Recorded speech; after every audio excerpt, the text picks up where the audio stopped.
apa bentuk niat kita untuk kurus ke, untuk sihat ke, berpunca daripada pemakanan kita. So kita kena hati-hati dalam memilih makanan.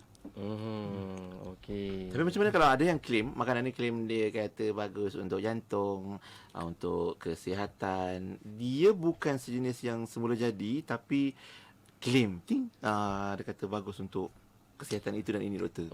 Macam mana kita kena hati-hati memilih itu? Okey, adakah kita bercerita mengenai makanan yang dibeli di pasar raya ataupun yang makanan yang dijual? Sebab kita kena tengok label tu sendiri. Okey. So masyarakat kena tahu dan kena celik dari segi label-label. Bukan kita kena tengok harga tu sendiri. Tetapi kita tengok kandungan-kandungan dia. Dan kita kena hati-hati, even pemakanan-pemakanan yang di luar sana pun, yang dia kata claim macam makanan tu sihat, tapi kita tak tahu dia pun cara penyediaan dia. Kandungan di dalam tu pun kita tak tahu, doktor, kan? Secara amnya kita kena tahu dari segi omega 3 dengan omega 6. Omega 3 ni adalah anti-inflamasi, anti-inflamasi food lah. Omega 6 ni adalah makanan pro-inflamasi, pro-inflammatory lah. So kita kena tahu makanan-makanan, contohnya kita cakap bercerita pasal ayam, pasal lembu. Ayam dulu yang kampung semua diberi dan ayam tu lepas. Bila ayam tu lepas, ayam tu makan makanan-makanan yang di luar sana yang berzat. So kaya dengan omega 3. Berbanding dengan ayam-ayam bandar yang di mana yang dibela, diberi makan dedak, kaya dengan omega 6. So benda ni akan membawa faktor kepada kesihatan kita. So sama juga untuk lembu dan makanan-makanan ternakan yang lain lah. So kita kena hati-hati bab-bab macam ni. Baik. Dan alamak, ada yang tanya pasal pemeriksaan kesihatan, tapi insya-Allah sekejap lagi kita akan cerita juga tentang pemeriksaan kesihatan, macam mana agaknya apa yang boleh kita maklumat-maklumat yang kita patut tahu daripada pemeriksaan kesihatan. Cuma sekarang ni kita bercerita tentang serangan jantung di usia muda. Kalau ikut pengalaman doktor sendiri, kalau mungkin ada antara pesakit yang datang jumpa doktor cerita tentang masalah jantung, apa yang biasa diceritakan, masalah tu macam mana kita nak tahu itu adalah jantung kita ni ada masalah? Ada orang kadang-kadang dia rasa macam rasanya macam sakit tu kat perut, tapi dia rasa macam jantung. Ada orang mungkin rasanya di bahagian dada di atas sikit. Ada salah faham tentang kat mana serangan jantung ataupun masalah jantung tu boleh berlaku. Kalau doktor sendiri, macam mana pengalaman doktor? Okey, seperti mana semua orang masyarakat pun dah tahu kan, serangan jantung. Kita pun dah tengok filem, selalu orang sakit dada dia akan pegang dada lah, sakit jantung. So kiranya simptom tu agak bereaksi lah. Dan kebiasaannya orang sakit jantung macam kena himpap ada benda berat. Dia akan macam jantung tu dah macam lemah, dah rasa sakit. Dan sakit tu mungkin lagi merebak ke lengan kiri dan menyebabkan berpeluh, dan kita rasa macam nak pitam. Tu kesan daripada serangan jantung. Dan lambat laun dia akan menyebabkan kita rebah. Dan so benda ni agak subjektif lah, sebab ada sesetengah pesakit tu mempresent ataupun mempunyai simptom-simptom macam ni. Ada yang berbeza. Tapi pengalaman saya, bila kita tengok pesakit tu masuk ke klinik dan kita tengok background dia, kita akan dapat tahu pesakit-pesakit ni berisiko. Contohnya kita akan dapat kita lihat pesakit-pesakit yang obes, BMI yang tinggi, yang sisa rokok, mengamalkan pemakanan tak sihat. Itu risiko-risiko yang boleh menyebabkan berlaku penyakit-penyakit kronik. Terutamanya serangan jantung, sakit jantung, darah tinggi, kencing manis. So pokoknya pemakanan juga yang kita perlu settlekan. Maknanya doktor akan tanya dengan pesakit tu lah, dalam berapa ketika ni ada tak makan makanan tertentu sehingga menyebabkan dia rasa tak selesa tu, doktor. Sebab pemakanan yang bermasalah ni dia makanan, yalah, benda tu yang benda yang kronik. Maksudnya kita dah diajar ataupun makan makanan ni dah biasa. So kesan tu mungkin dah berlaku sekarang. Dan persoalan tadi ialah serangan jantung tu. Bila berlaku serangan jantung, saya akan buat beberapa ujian yang simple lah untuk nak membuatnya. Seperti contohnya mungkin kita akan buat ECG, apa yang ada kat klinik. Tapi banyak juga ujian-ujian lain yang boleh dibuat di luar sana, bergantung pada fasiliti ataupun kemudahan yang ada dekat klinik tu sendiri. Mungkin kalau kita agak sangsi dengan bacaan ECG tu, mungkin kita rujuk ke pakar untuk buat ujian yang lagi advance. Okey, baik, insya-Allah. Ada sahabat kita hantar WhatsApp, dia kata kalau cakap tentang sahabat-sahabat yang rajin exercise waktu malam ni, doktor, katanya kalau macam tengok perlawanan bola sepak kat TV live malam-malam tu, kadang dia tengok dia orang main malam juga kan. Berpuluh tahun dia orang main malam. Jarang berlaku. Walaupun ada juga kes lah, kisah tiba-tiba tumbang pemain bola sepak tu kan. Itu kes lain lah. Tapi majoritinya maknanya dia orang main waktu malam, nampaknya macam tak ada masalah untuk bergiat aktif waima di padang bola. Doktor rasa macam mana? Kita tak boleh nak bandingkan orang yang atlet dengan kita yang bukan atlet. Sangat setuju. Sebab kalau tiba-tiba kita dah jadi orang atlet, agak berisiko lah, sebab orang yang atlet ni tiba-tiba kan, orang atlet ni dah dilatih dengan pemakanan yang sihat. Dengan senaman, dengan training yang betul-betul, jaga disiplin. So risiko untuk kena tu agak rendah lah. Tapi saya tak nafikan benda tu boleh jadi. Dan kebanyakan perlawanan mereka pun mungkin dia buat malam tu pun seminggu sekali. Tapi kalau kita yang exercise, kita nak jadi atlet macam hari-hari kita exercise tu, berisiko jugalah. Bagi saya, macam saya cakap tadi lah, melatonin, kortisol, semua benda tu tak perlu dikacau lah sebenarnya. Sebab kita, Allah jadikan untuk kita malam tu untuk berehat, untuk berehat bersama keluarga, untuk berehat semayang semua ni kan. Tapi kalau kita dah kacau benda tu, akan menyebabkan inflamasi lah. Maknanya yang tambah-tambah lagi yang tiba-tiba lah, dia tiba-tiba kawan-kawan lama ajak berfutsal. Kan. Waktu futsal tu jenis bila dah sekali minat tu, dia pulun. Dia pulun. Tiap malam pula tu jumpa dekat kat manalah tempat-tempat futsal kan. Kalau yang jenis tiba-tiba ni, doktor, sahabat kita ni pun, Ridwan Jaafar kata dia bukan main futsal. Bukan futsal je ni, katanya sukan beliau boxing waktu malam. Lepas tu macam mana mungkin kaitannya dengan serangan jantung ataupun masalah jantung? Jantung ni macam enjin lah. Macam kita nak balik kampung, kita enjin kena ada kereta tip-top, servis semua ni. So tiba-tiba kalau enjin tu dah dipakai selalu, tiba-tiba kita nak pulun balik kampung jauh. Kebarangkali untuk enjin tu breakdown tu, risiko tu ada. So, apatah lagi jantung kita yang bekerja 24 jam. Siang hari kalau kita stres ke, kita bekerja bersukan, tiba-tiba kita pulun lagi malam kan. So benda tu adalah berisiko. So setiap individu ni berbeza dia punya risiko dia dan kemampuan dia sendiri, macam Azlan cakap kan.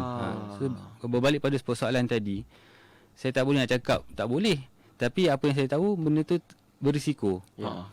Kalau boleh tak digalakkan untuk exercise malam lah, sebab ada sebab-sebab tertentu. Okey. Baik doktor, macam serangan jantung ni biasanya dia ada dipengaruhi oleh faktor-faktor keturunan ke, macam mana doktor? Okey. Memang betul, tapi peratus dia sangat sikit. Tapi tak dinafikan lah. Bila satu keluarga tu mempunyai risiko yang tinggi, kita kena ingat genetik ni diubah disebabkan oleh pemakanan kita.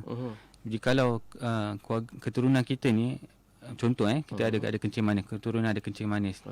Kita tahu kencing manis ni berpunca daripada pemakanan. Dan jikalau kita duduk semeja dengan ibu bapa yang mempunyai kencing manis dan memberi makanan yang sama dan mengajar anak-anak kita makanan yang tak berapa sihat, kita berisiko untuk mendapat kencing manis di kemudian hari. So lambat laun dia akan mengubah genetik dan menyebabkan kita berisiko untuk dapat kencing manis. Sebab tu saya tekankan adalah pemakanan kita. Kita sekarang lah, apa yang kita makan tu kena tengok betul-betul. Kena pantau betul-betul apa yang kita makan.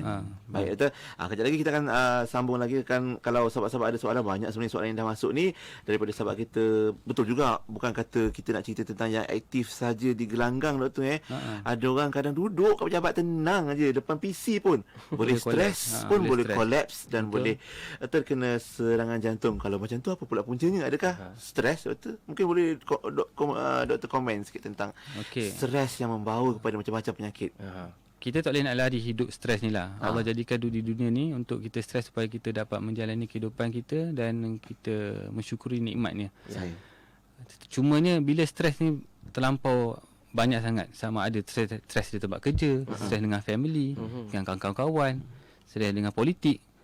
So semua ada. So bila kita ambil benda tu serius, dia menyebabkan kita contohnya hormon lah. Bila hormon stres, hormon kortisol, bila hormon kortisol naik terlampau tinggi, memang kita akan kita akan fokus, kita akan buat kerja ni dengan lancar. Tapi bila terlampau kronik sangat, kita akan menyebabkan badan kita tak dapat cope, tak dapat nak terima.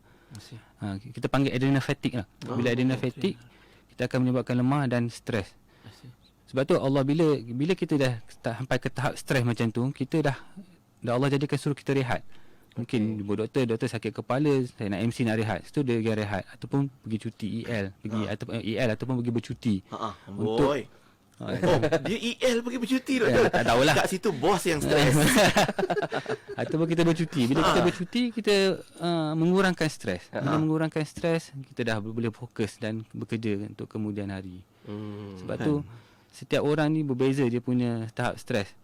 Allah jadikan setiap orang ni stres dia berbeza-beza. Cuma kita kena ingat pada dia dengan macam mana kita ingat dengan sebelum dia. cerita lagi, bila kita stres ni, kita akan craving, kita akan suka benda-benda manis. Alamak.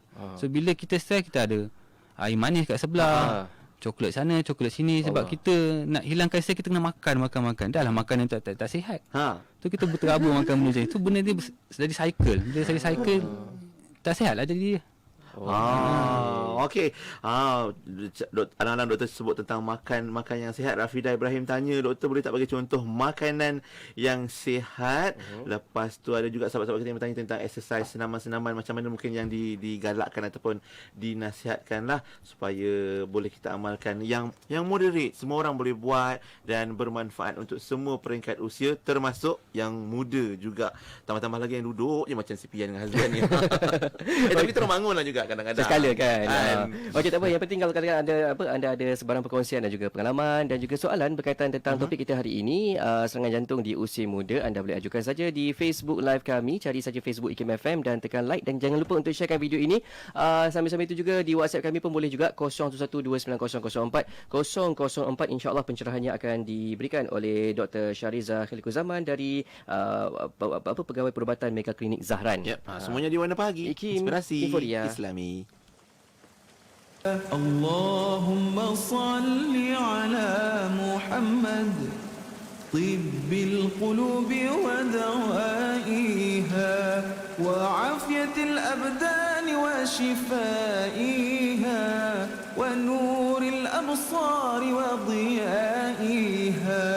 Allahumma salli ala Muhammad tibbil qulubi wa dawaiha wa afiyatil abdani wa shifaiha wa nuril absari wa diyaiha wa ala alihi wa sahbihi wa wasallim. Ya Allah, berilah rahmat ke atas penghulu kami, Nabi Muhammad sallallahu alaihi wasallam, yang menjadi penawar kepada hati-hati, kesembuhan dan kesejahteraan badan, juga cahaya penglihatan. Dan berilah rahmat, keberkatan serta kesejahteraan atas keluarga dan sahabat-sahabatnya.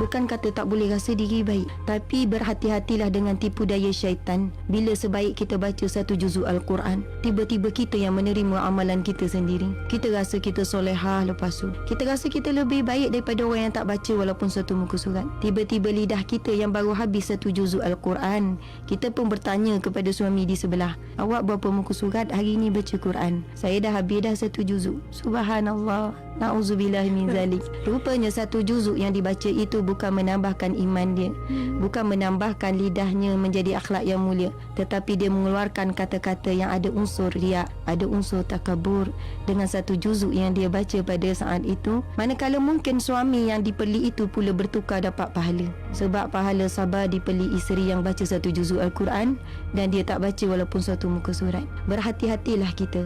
Sebab itu para ulama berpesan, kadang-kadang dengan satu istighfar perlu disusuli dengan istighfar yang lain. Kerana mungkin istighfar pertama dengan rasa ujub, kemudian istighfar kedua ujub lagi, susuli sehinggalah hilang penyakit-penyakit yang boleh merosakkan istighfar kita tu. Pelihara diri, didik hati, tarbiyah usah berhenti. Terus dengarkan IKIM menerusi perkongsian tarbiyah setiap hari Jumaat pada pukul 10 pagi, tentunya hanya di IKIM Inspirasi Inforia Islami.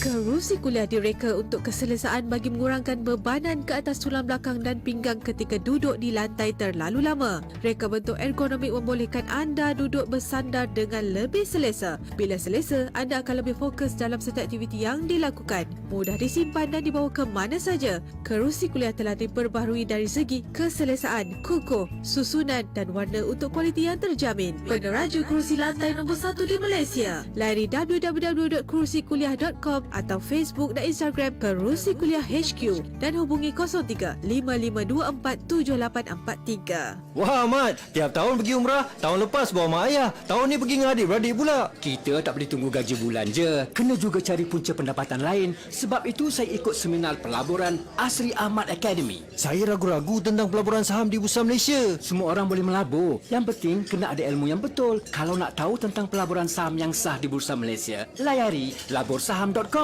Okey, sekarang juga saya layari. Minumlah, saya belanja. Ayo, berani bangkit. Ayo! Melaka 89.5. Hiburan mendidik jiwa hanya yang terbaik di IKIM Inspirasi Inforia Islami. Warna Pagi, IKIM Inspirasi Inforia Islami. Walau di mana saja anda berada, terima kasih kerana masih lagi setia mendengarkan IKIM Inspirasi Inforia Islami bersama Kampian dan juga Hazwan untuk Warna Pagi 9.4 pagi, dan kita masih lagi bersama untuk kesihatan, bercerita tentang serangan jantung di usia muda. Dr. Syahriza Khalikuzaman dari Mega Klinik Zaran bersama kita pagi ini. Yep. Berapa usia anda sekarang? Masing-masing sahabat-sahabat kita yang mendengar dan juga menonton di Facebook Live, bukan nak tanya berapa usia tu suruh share dekat komen, jangan. tak. Tanyakan pada Dr. Syah kita apa antara, ramai yang bertanya tentang makanan apa yang terbaik untuk jaga jantung, doktor. Cuma bila kita cerita tadi tentang senaman, mungkin apa rutin senaman yang terbaik dan moderate, doktor? Macam contoh Siti Salwa, Puan Siti kata saya dah 2 tahun buat HIIT 2 kali seminggu antara 8.30 hingga 9.20 malam. Lepas tu habis selesai tu tak makan pun lepas exercise, tidur tengah malam tidur dah. Adakah itu satu rejim senaman yang selamat? Doktor.